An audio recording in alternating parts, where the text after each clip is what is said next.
ఇందాక చిన్న పిల్లల్లో కూడా డయాబెటీస్ అనేది ఈ మధ్య కాలంలో అయితే చాలా చూస్తున్నాం. అసలు చిన్న పిల్లల్లో రావడానికి గల కారణాలు ఏంటి?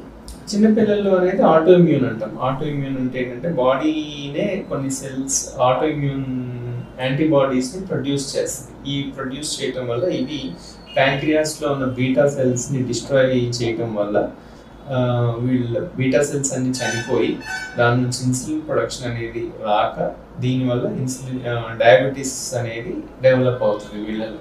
అంటే చిన్న పిల్లల్లో మనము అంటే ఏ ఏజ్ నుంచి ఎక్స్పెక్ట్ చేయవచ్చు సార్ ఈ డయాబెటీస్? 2, 3, 4, 5 ఇయర్స్ నుంచి, కామన్గా 4 to 5 ఈ ఏజ్లో ఎక్కువగా చూస్తాం మనం.